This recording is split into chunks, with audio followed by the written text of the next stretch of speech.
Hello, bonsoir Koubé, bonsoir tout le monde.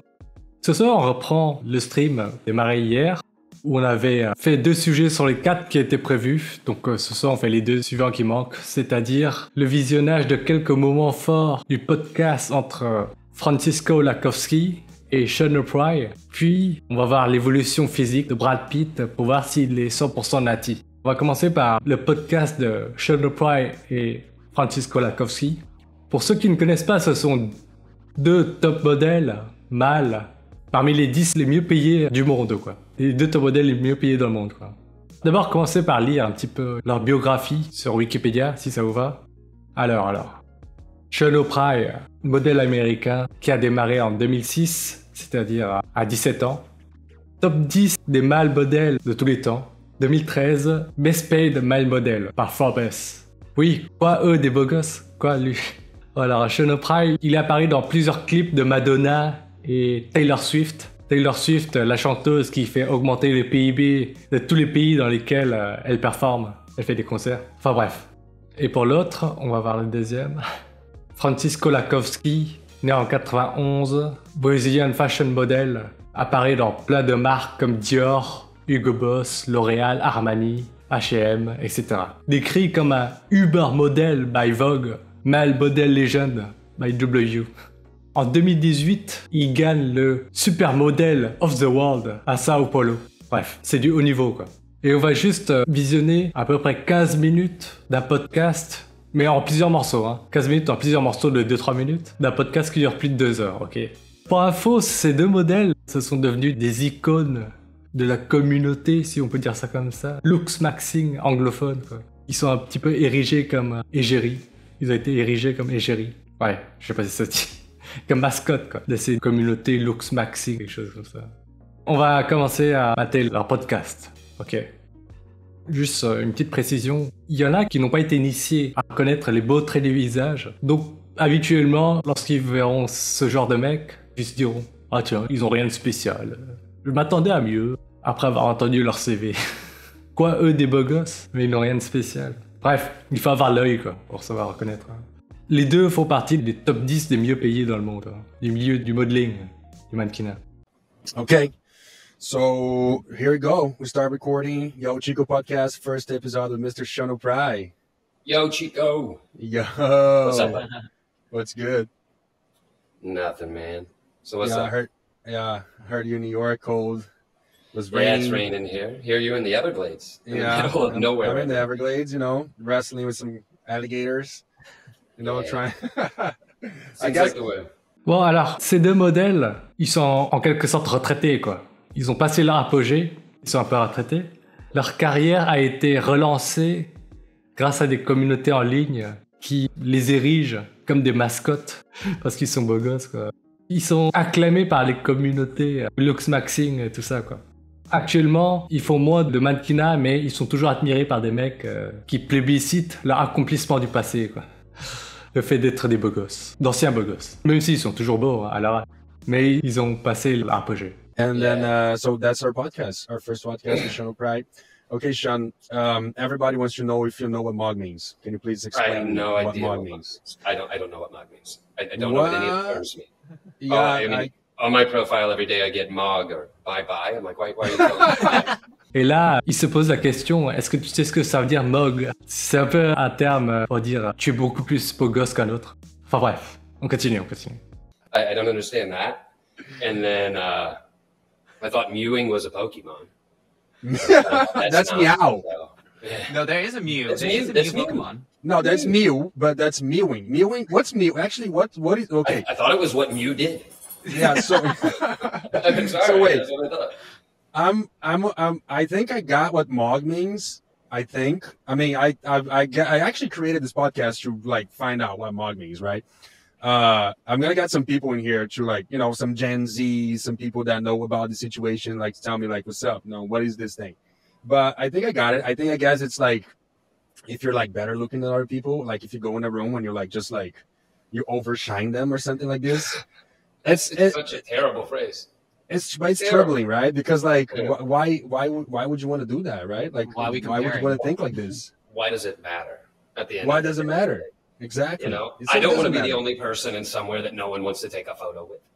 Yeah, exactly. I mean, Well, see, it's weirder though. People will come up on the street and just start recording me and ask about this look maxing without asking me, and I find it really unique. It's like, Yeah. what are you accomplishing here? Bon, il faut aussi savoir que ces deux mecs sont érigés comme mascottes depuis des années par les communautés internet.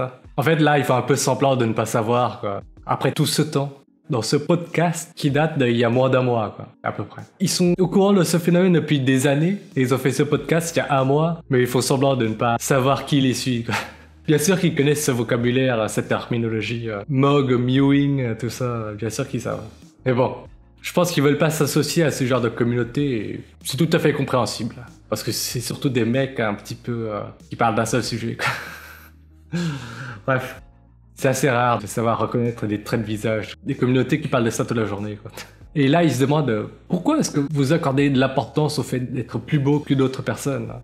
Alors qu'en fait, ça, c'est quelque chose d'inconscient même, parfois qui ne se verbalise pas. Tu rentres dans un endroit, tu te sens beau, tu te sens admiré par d'autres personnes. T'as même pas besoin de le verbaliser, quoi. C'est quelque chose que tu ressens, tout simplement. Ou soit tu te fais mog par un autre mec, tu te sens inférieur à lui.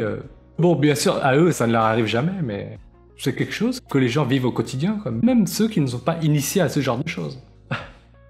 Ketchup et Lionel, c'est quoi leur trait de visage à tous les deux? Tu ne vois pas pourquoi ils sont beaux, ces deux mecs? Celui de gauche, c'est surtout ses yeux. Yeux, pommettes, sinon la mâchoire en général. Celui de droite, c'est plutôt le fait qu'il ait zéro défaut, quoi. Une très bonne répartition de la graisse sur le visage. Des yeux bien allongés horizontalement. C'est harmonieux, on va dire. Titi Fakir, celui de gauche, c'est un 9 ou 9,5 sur 10 quand même. Ouais, ils ont très peu de défauts, quoi, surtout. Celui de gauche, c'est surtout ses yeux qui sont avec des arcades sourcilières super longs, super bien projetés en avant et bas, quoi. Celui de droite, c'est plus une répartition de la graisse qui est optimale. Les deux, c'est surtout une question des yeux, surtout.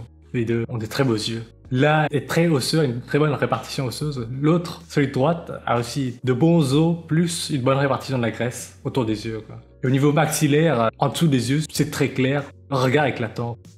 Je suis beaucoup plus beau que celui à droite. Ouais, bon, je suis pas sûr, mais... Je vais vous mettre des passages bien précis maintenant, on a vu l'intro. It's really unique because, like, how were you treated when you were growing up, like with your looks? I actually, I was talking on the podcast that we did the pilot. I was a very average, like, looking kid. I wasn't like, you know, like nobody would look at me and be like, oh my God, you're like the most beautiful person in the world. You're like, or a mugger, whatever, you know, term. I was just like normal kid, you know, going through my days, nothing happening until I was 17 years old and I start modeling and I realized, wait, I got a look that can attract people. And then I understood that and I start working on it. And then like, okay, I can be a model. But before that, there was none of it. There was no confidence. There was no like, oh my God, like I'm so beautiful. There's none of that. You know, Yeah. I was like, I hardly dated anybody. Like it was like, it wasn't like a thing. I don't know how was it with you, but with me it was like Dude, never a thing of beauty. my first kiss was at 17. And There you her go. Her name was Kevin. So she was stunning. She was amazing. But I remember going into the football locker room and, you know, telling everybody I had a girlfriend. They were like, what's her name? What's her name? And I was like, oh, she goes to Sprayberry, which is, you know, a town right next door to ours in Kennesaw. And I was like, her name's Kevin. And then everyone looks at our linebacker from Africa, Kevin. And he's like, no, it's not me. It's oh, that was a fun moment for me. But, Comment est-ce que tu te faisais traiter lorsque tu étais adolescent, plus jeune? Ah, j'étais un mec normal, de niveau de beauté normal. Et ensuite, quand on regarde leur biographie, à 16 ans, ils se font remarquer par des agences de mannequinat. Sean O'Prey, à 17 ans, en 2006, Facebook n'avait pas encore explosé, hein. En 2006, il n'y avait pas de Facebook ni d'Instagram. Il se fait repérer avec une photo de... Bon, après il le dit, par une photo sur un profil MySpace, quoi. Il y a des chasseurs de tête qui l'ont contacté à cause d'une photo sur un profil MySpace. Et celui de droite, attendez voir, celui de droite, à 17 ans, il gagne Supermodel of the World à 17 ans. Donc les mecs qui disent qu'ils étaient average looking quand ils étaient teenagers, là je pense que c'est de la fausse modestie, quoi. yeah, it was weird. Like when you were saying that, I'm at my manager's house now, Lana. Yeah. And I'd say that by the time I was 16 or 17, I'd started being asked to model. But that first, I'd say 13 years, after 2 years old, I went through a really awkward phase. And in North Georgia, I just didn't have a very, I guess, all-American look. And so I had to deal with getting bullied about the way I looked. I was also very thin. So, and there was nothing I could do about it. It was just my metabolism. So the first time I really, I guess, understood from what other people saw in me was the same as when I came to New York. Because I was very unaware. Aussi, il y a un truc qu'on peut dire, c'est qu'ils n'ont certainement pas reçu l'attention qu'ils auraient eu s'ils étaient nés, par exemple, 10-15 ans après. Là, en fait, leur carrière de mannequinat ont commencé avant que Facebook n'existe, quoi. Avant que Facebook et Instagram n'existent. Donc, ils étaient encore repérés soit par des chasseurs de tête qui devaient chercher IRL, ou soit comme celui de gauche avec un profil MySpace. Ça, c'était les débuts des réseaux sociaux. Yeah, that's what a lot of kids nowadays, they go, like, I get a lot of messages from, like, 13 years old, 12, 14, 15, like, they all going through puberty right now. Yeah. They're all going through this phase that they don't look like what they're going to look in 18 years old. No, Like, not at all. You change. I look far different away at from that. 34. You know, they're probably full of pimple. They're probably very skinny. They probably like, so they still going through that, like, literally transformation that happened with me, that happened with you, that happened with, like, a lot of guys. S'ils étaient nés, on va dire, 10 ans après, ils auraient connu Facebook, ils se seraient rendus compte que plein de meufs de leur ville ou de la ville voisine les ajoutent sur Facebook sans raison ou sur Instagram. Donc oui, lorsqu'ils racontent qu'ils ne se rendaient peut-être pas compte de leur beauté avant d'être mannequin, c'est possible, puisqu'il n'y avait pas encore les réseaux sociaux, il n'y avait pas Instagram, tout ça. Sujet de ce soir, Aldaros, on regarde quelques beaux moments de ce podcast entre deux mannequins qui ont fait partie du top 10 des mieux payés dans le monde. Ce sont Sean O'Pride et Francisco Lakowski. Ce sont les deux mecs que tu vois à l'écran là. Ok. Un autre moment que je voulais vous passer. Je pense qu'ils font partie du top 0,5% au moins en termes de beauté. Ketchup mayonnaise. On a posé la question. Tu penses qu'ils sont plus beaux que combien de pourcents des gens sur Terre? Si on combine aussi à la taille, par exemple, celui de droite, je crois qu'il fait 1m91. 1m91, c'est déjà le top 1%. Seulement le critère taille. Si on combine le critère beauté du visage aussi, celui de droite, par exemple, il fait partie du top 0,01%. Quoi. Facile. And like, in my case, when I was 15 years old, I was the size of a fucking skeleton. Like, I would play sports all the time. Yeah. I would eat like crazy. I would play sports, but I would not gain weight. So I decided to, like, get rid of playing sports and just work out. And then I was able to build some muscles. But if it wasn't that, I would be like a skeleton. My football coach used to tell me I was so skinny, I used to have to run in the shower to get wet. He'd be like, "Oh, Pride, when I go to the bathroom, you better tie a board to your ass so you don't fall in." Coach Palmer. Là, ils racontent leur adolescence, ils disent « Ah, on n'était pas si beaux que ça, on était tous maigres, on avait tous du mal à prendre du poids, tout ça. » Bref, ce sont deux mecs, deux top modèles, qui font partie des top 10 les mieux payés dans le monde, qui racontent qu'ils ont eu des adolescences normales. Ils se sentaient pas particulièrement beaux, même si ils ont tous les deux été repérés à 16-17 ans et ont gagné des concours de beauté avec une portée mondiale. On va dire. Je vais vous montrer d'autres passages. Une seconde. Yeah, I have the same manager since day one, but like I have like thousands of different agencies all over the place, and I changed all of them like multiple times. I'm like, I jumped like a fucking crazy person. Yeah, but I think more the thing was Lana was more afraid of people being able to put up with me, so she just did it all herself. So okay, so again, I came in at 17, how and did I was found you? Yeah, so I came in. I got found on MySpace. Wow. MySpace. Yeah, I got found on That's MySpace. Off my prom that's like photos. how long ago that was that though? That was 06. So Okay. they were looking at my photos, and Nole Marin asked me, sent me a message on MySpace, and he was like, "Are you a model?" And so I went to my mom, and I was like, "Mom, there's this man messaging me on MySpace." And so my mom started messaging him, and after like a 5-minute phone call, without ever verifying, FaceTime, this was before then, she just heard his voice, and she was a big fan of America's Next Top Model at the time. She was like, "Sean, that's him. That's him." And so my mom allowed Lana to buy me a plane ticket the next day. And November 27, 2006, my mom gave me $125, and I flew up to New York.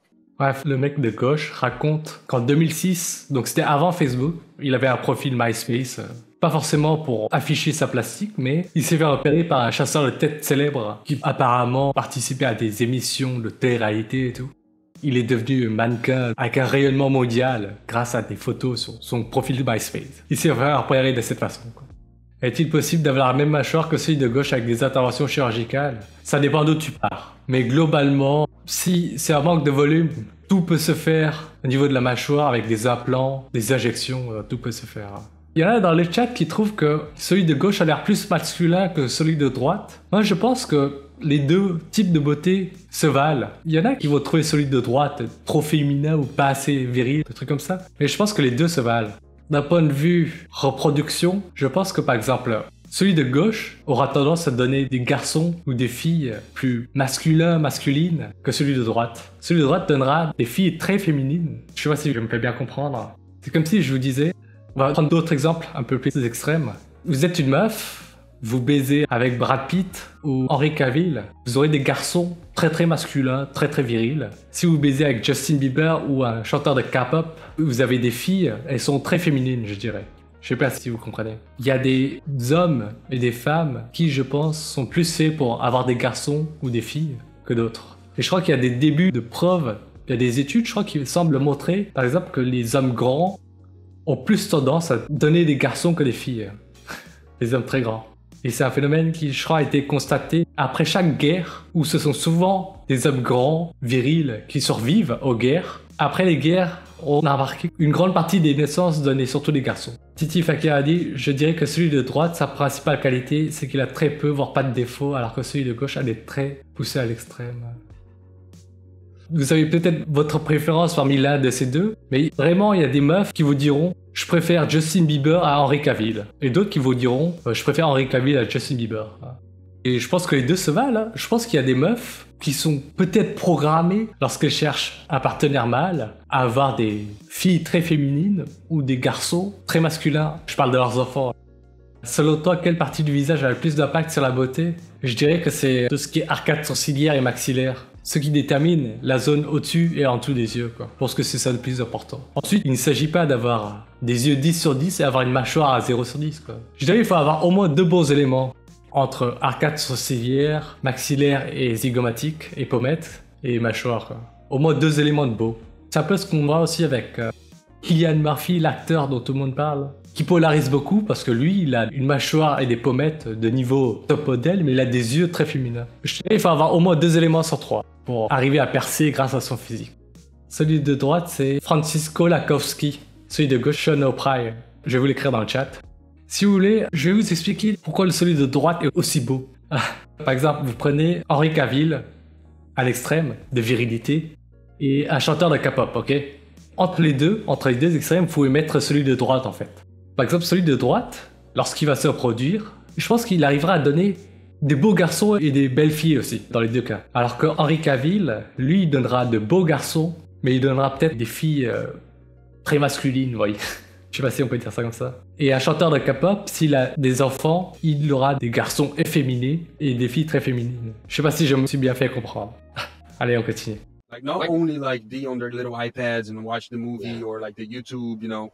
I mean, there's no way around it. My little one wants to be a YouTuber. It's something that like, you know, maybe later in the future, like a YouTuber or an influencer is something. It's something that like not something they want to be because that's everything they see and they like. Yeah. You know. I guess that's how people get their entertainment these days. It's quite funny though. Celui de droite a déjà des enfants. Il dit que ses gosses rêvent tous de devenir youtubeurs. C'est le sujet dont j'ai parlé dans la précédente vidéo que j'ai publiée. Les jeunes de nos jours voient en le métier d'influenceur, youtubeur, tout ce à quoi aspirent 99% des humains, quoi. Bien gagner sa vie, avoir de la thune, être reconnu, être populaire, être reconnu pour ce qu'on est ou ce qu'on fait en tant qu'influenceur, quoi.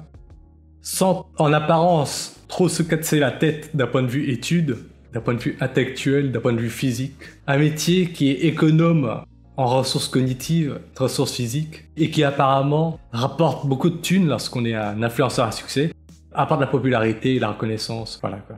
Bref, le métier de youtubeur ou d'influenceur, quoi, fait rêver beaucoup de jeunes de nos jours. Alors qu'il y a 20-30 ans, c'était le métier de cosmonaute, médecin, architecte, des choses comme ça. I don't know. It depends on the pre-workout too, but it was never. Creatine is something that you should always take though, because I stopped taking for some time now, and I miss it though, because it's something that if you take it every day, it's in your system. You feel the difference. You feel you see the difference. You really do. Yeah. You see the difference, Yeah. and whether it's and the idea of water weight or not. Yeah. The T-shirt looks better. I like it. the myth that creatine makes you lose your hair. No, it's still there. To be honest, I'm 34 and I'm happy it's still there.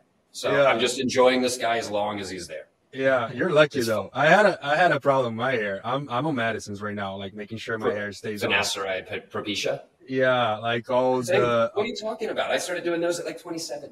Celui de gauche dit qu'il a commencé à prendre du finastéride à partir de 27 ans pour prévenir une éventuelle perte de cheveux plus tard. Bref, ils prennent soin de leur outil de travail, que sont leurs corps, tout simplement. Tous les mannequins ont recours à ce genre de choses pour préserver leur outil de travail. Prévenir la chute des cheveux, faire de la muscu, toutes les crèmes imaginables, tous les traitements de médecine esthétique imaginables, peeling, laser, tout quoi. Allez, on continue. Dans la suite du podcast, il minimise beaucoup l'importance du physique. Attendez, ça va être marrant, je vais vous montrer une seconde. And after that, a lot of guys start showing up, not like being models, like they're not like doing castings, they're not like during Fashion Week, they were just influencers. And then that became a thing. And then for me, I always be like, oh, this guy, like I always not validating them, kind of like not putting them down, but at the same time, kind of like, you're not a model, you haven't been through like the things I've been. You didn't live in the model's apartment. You didn't do a casting. You didn't went to Fashion Week. You didn't like really hustle the way you're supposed to. But then like they start taking. Have you ever seen an influencer work?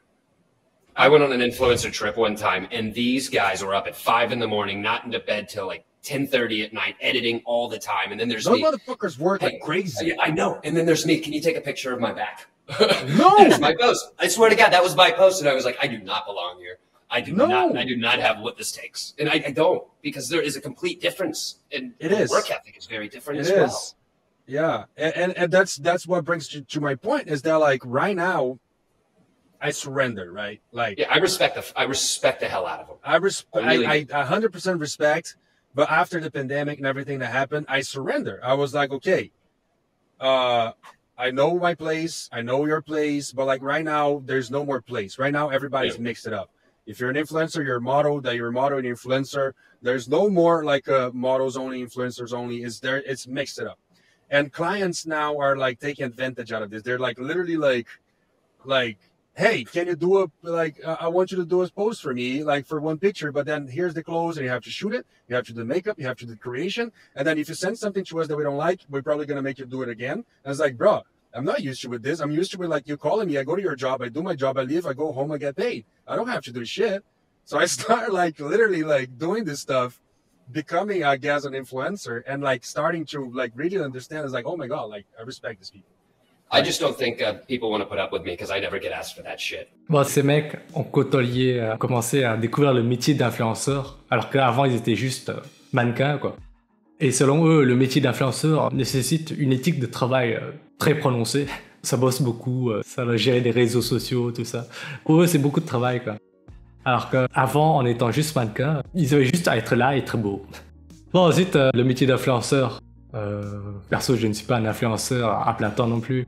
Mais ça reste beaucoup moins fatigant qu'un métier manuel, évidemment. Et d'un point de vue cognitif, je pense pas que ce soit comparable au fait de faire des études pendant des années, bosser des examens, réviser, tout ça, quoi. Être influenceur, c'est pas ça. Bon, ensuite, être influenceur, ça dépend du sujet dont on se sert pour influencer les gens, mais si on parle des influenceurs physique, beauté, lifestyle, voilà, quoi. Ils n'ont pas besoin de faire d'études, a priori. Ils ne font pas des métiers manuels non plus, à part la muscu, quoi. Bref, ils sont dans un autre monde, quand même, par rapport au commun des mortels qui doivent travailler à l'usine, sur un chantier, ou dans un bureau, quoi. Sans être reconnus, sans gagner autant d'argent qu'eux non plus, quoi. C'est un autre monde, Voilà. Ces deux-là, ils trouvent que le métier d'influenceur, ça demande trop. Ils se considèrent juste comme mannequins, être présent et être beau, quoi. C'est tout. La prochaine séquence... Attendez. I'm gonna keep Instagram more for like the whole like, fashion situation. And TikTok, I'm just gonna do whatever I want. But by the way, thank you for the followers today. That was nice. A nice little bump.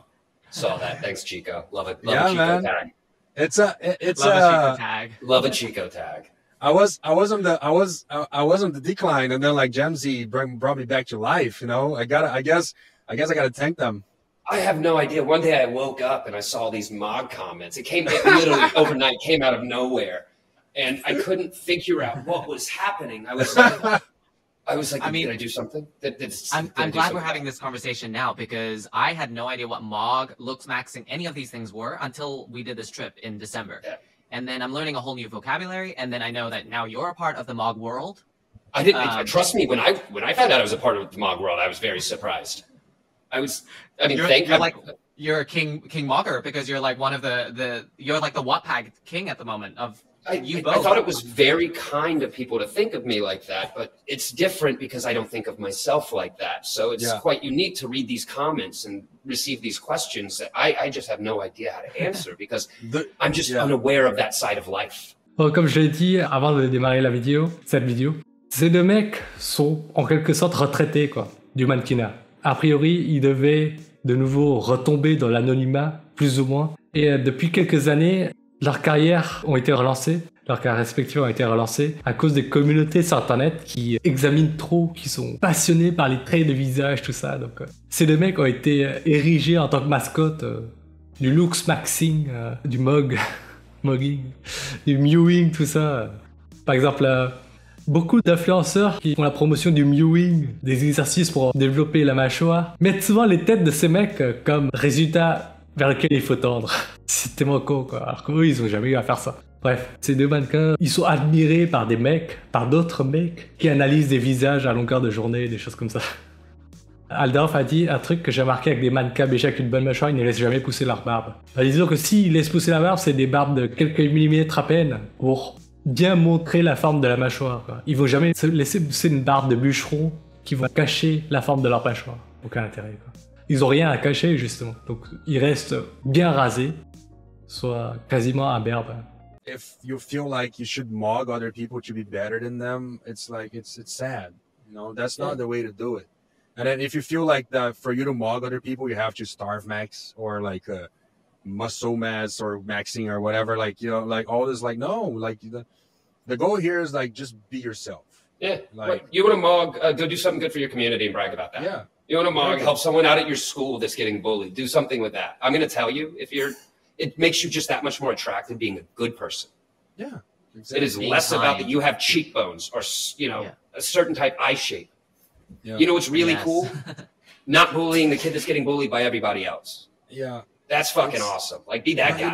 You know what the thing? Because like the thing is like it's one thing we come here and then we talk about this, right? Because it sounds simple. Like to me it sounds simple, to you sounds simple, but like to those kids, to me, I don't understand. They're living in this community where like it's all about that, right? It's all about like how they look. It's all about like I get messages all the time talking about how do I get the hunter eye? How do I get the cheekbone? You know, how do I get all this stuff that like because they feel like that's the only way for them to get recognition, like for people to recognize them as being somebody. That's the only way, like for them to do that. Like they have to get those tricks, and they're like, and that's where it comes. All these guys like, you know, tricking people, kind of like, oh, you do this, you do that, you know, like you like if you like put this cream or if you do this trick, you know, you will look like this guy. It's kind of like, no, it's not. It's all bullshit. Stop with this. Voilà, il fait un petit peu la morale aux communautés de mecs qui les érigent comme mascottes en leur disant bon, arrêtez d'être obsédés par le physique. Moi, je trouve que ce qui est important, ce n'est pas le physique, c'est le fait d'aider les autres. Au lieu de vous concentrer sur notre physique, la forme de nos yeux, les pommettes, la mâchoire, allez plutôt aider un gosse qui se fait maltraiter par d'autres gosses. Bref, aider les gens, quoi. Et moi, je trouve ça beaucoup plus attirant que le fait d'être simplement beau. Bref, il faut la morale sur le fait qu'il ne faut pas être superficiel, il faut être une bonne personne. Aldarf a dit « J'aimerais savoir si le haut niveau de beauté des deux mannequins devant nous est 100% objectif, c'est-à-dire est-il possible qu'une femme dans le monde trouve l'un des deux moche, ou si c'est un mensonge ?» Je dirais que tu ne feras jamais l'unanimité à 100%, mais par exemple, on va dire ces deux mecs, tu les présentes à 1000 femmes, je pense que plus de 950 vont les trouver beaux. Alors qu'un mec lambda, je sais pas, tu le montres à 1000 femmes, peut-être que 100 femmes vont les trouver beaux. 900 vont le trouver normal ou moche, etc. Disons que plus un mec est beau, plus on va dire sur 1000 meufs, il y en aura peu qui vont les trouver moches. Ce ne sera certainement jamais 1000 sur 1000. Ils ne seront jamais trouvés beaux par 1000 sur 1000, mais peut-être 990, c'est déjà pas mal. Voilà. Et voilà, un milliardaire qui dit aux pauvres d'arrêter de se focus sur l'argent. Attendez voir d'autres passages que je vais vous montrer. I can understand that perspective because when I was Yeah. 14, 15, I was searching for the same thing. I just, Yeah. it wasn't online and I was doing it, you know, like on my own, which was very unique. But can you hear me? Either way, I wish it was done in a healthier way. I got bullied. I did not look the same way. I was very thin. You know, I was very uncomfortable with my aesthetic. And this is just true. If you went to high school with me at North Cobb, you'd understand the same thing. It was there. But also having to go through those things made me who I am today and be able to say this and specify it this way. I do not believe as a male or female, your best attribute should be your looks. And if that's what this whole community is about, like why don't you try to add something else with it? Yeah. You can please search for any type beauty you want. This, you know, this is today's society. It is what it is. Là, il a dit, quand j'étais jeune, j'étais très insécure par rapport à mon look, par rapport à mon physique. Je pense que homme comme femme ne devrait pas considérer comme le plus important, le paramètre le plus important chez une personne, ça ne devrait pas être le physique. Ne considérez pas que le physique fait tout, alors que ces deux mecs sont millionnaires, principalement grâce à leur physique. Un mec avec des jambes qui dit à un mec sans jambes, c'est pas la marche qui compte. Exactement, Altarov. C'est exactement ça, quoi. Ces deux mecs sont considérés, ont été parmi les top 10 des mannequins les mieux payés dans le monde, et c'est certainement à 99% grâce à leur physique, quoi. Allez, attendez, un autre passage que je vais vous montrer, et on va en finir avec cette vidéo, on va passer à Brad Pitt tout à l'heure. Cela dit, celui de gauche qui a dit qu'il était très insécure, très peu sûr de lui concernant son physique quand il était jeune, c'est peut-être possible, hein. C'est une question d'exigence envers soi-même, quoi. Il y a des meufs ou des mecs qui vont pleurer parce qu'ils ont eu 18 à un examen. Parce qu'ils sont trop habitués à avoir des 19, des 20. Ça existe aussi, hein. Lui, je pense qu'il était peut-être insécure au niveau de son physique parce qu'il était exigeant envers lui-même, mais même si le reste de la planète les trouve beaux, quoi. Tout simplement. C'est comme ce que je viens de vous dire. Il y en a qui ont des 18 à des examens, ils vont trouver qu'ils ont raté leur examen, alors que personne va considérer que 18 c'est une mauvaise note. Ils sont peut-être trop exigeants avec eux-mêmes, que ce soit au niveau du physique, au niveau des notes, à des examens, peu importe, quoi. On n'a que leur version des faits. On n'a que leur version des faits. Dernier passage que je voulais vous montrer, une seconde. Have you ever felt ugly or insecure about your looks? Are you kidding? Yes. Yes. I all the fucking time. Like I'm like, oh, my fucking hair. I look like a chia pet today. There's so many days of the month I have to get talked off a ledge. And it's whether, you know, because it's these insecurities I built in myself. Yeah. Like, should they be there? Probably not. Does the job help those insecurities? Probably not. Do the fans help those insecurities? Definitely not. But as I'm growing to be a man, or as I'm growing to be anything, whatever it is I am, I'm learning how to deal with them better. Those, you know, everyone has insecurities. I'm sorry. Everyone has doubts about themselves. I am now in a place where I'm learning to handle it. For a long time, I couldn't. I didn't know how to. So yeah, I self-medicated. I disappeared. Like I didn't know what to do with it. I didn't understand. That was, I think, my biggest battle, was not understanding why I was given recognition for my looks when I felt I didn't deserve it. Yeah. You know, just understanding, like, why am I getting paid for this? I didn't understand. And I Yeah, couldn't you get it feel in high school. you feel like an imposter. Voilà, il était reconnu pour son physique et il ne comprenait pas pourquoi. Ouais. Il ne se trouvait peut-être pas beau, mais le reste de la planète le trouvait beau, quoi. Donc c'est une question d'exigence envers soi-même. When I go back to my hometown and and I know that I built a career on my looks, and then I go out on my friends and I'm like really like Yeah, like, it doesn't make you feel. It doesn't make you feel you're soulful. Like my is it best. really me? Like I built my career on my looks and like I'm with my friends here. It's like everybody's like, what? My best friend Randy, he started his commercial refrigeration helping someone out. Now has one of the biggest commercial refrigerations in his area business, and he's built it all himself. And the pride he has when he talks about it and how he supports his beautiful family, Yeah. is incredible. Yeah. It's very different thinking when I'm having that conversation. Oh yeah, but I looked good this day. So that narrative has to change in your mind. It's like I've just taken what I've been able to utilize and Yeah. profit off of it, and I hope that I affected more people in a positive way than a negative way in that experience. Bref, ce mec raconte Ils ne sont pas fiers d'avoir construit leur carrière seulement sur leur physique. Oui, quand je reviens dans ma ville natale, je revois mes vieux amis. Il y en a un qui a construit un business sur les réfrigérateurs, etc. Et il en parle avec fierté. Alors que moi, quand je parle de ma carrière, je peux juste dire « Ah, ce jour-là, j'étais beau. » Bref. Oui, mais quand même, eux, ils sont devenus multimillionnaires juste en étant beaux, quoi. Là, ils disent « Ah, j'aurais souhaité être connu pour plus que mon physique. J'aurais souhaité avoir contribué à aider dans la vie des autres, etc. » C'est un peu comme tout à l'heure, on avait dit « Moi, je considère comme attirant le fait d'aider les autres. » Je sais pas si certains d'entre vous ont déjà fait de l'associatif. Si vous allez dans une association du genre Resto du Cœur, par exemple, vous verrez plein de gens qui sont très altruistes, empathiques, etc., qui aident les autres. Lorsque vous discutez avec eux, vous vous rendez compte que d'un point de vue, que ce soit professionnel ou d'un point de vue amoureux, ils ne sont pas reconnus pour leur générosité, je dirais. Voilà, quoi. Ils font cette réflexion uniquement après qu'ils sont à la retraite. Exactement, ouais. Ils ont déjà tout accompli, quoi. À 30 ans, ils sont déjà millionnaires. Ils ne se casseront jamais le dos dans un travail physique. Ils ne feront jamais de nuits blanches pour réviser des examens ou des choses comme ça. Donc, eux, ils mènent la belle vie, en fait, ces deux mecs. Est-ce que vous avez d'autres choses à dire? Je vais lire aux commentaires une seconde, là. Ils disent ça, mais pour rien au monde, ils échangeraient leur physique pour un autre. Moi, ouf. Exactement. Je pense qu'il y a plein de gens qui travaillent à l'usine, qui font des métiers, ce qu'on appelle des bullshit jobs, des métiers de bureau où ils n'ont pas le sentiment de s'accomplir, qui échangeraient volontiers avec la vie de ces deux mecs, quoi. Tout simplement. Ces deux mecs sont peut-être trop exigeants envers eux-mêmes au niveau physique. Ils ne se trouvent peut-être pas beaux, mais 99% du reste de la planète les trouve beaux.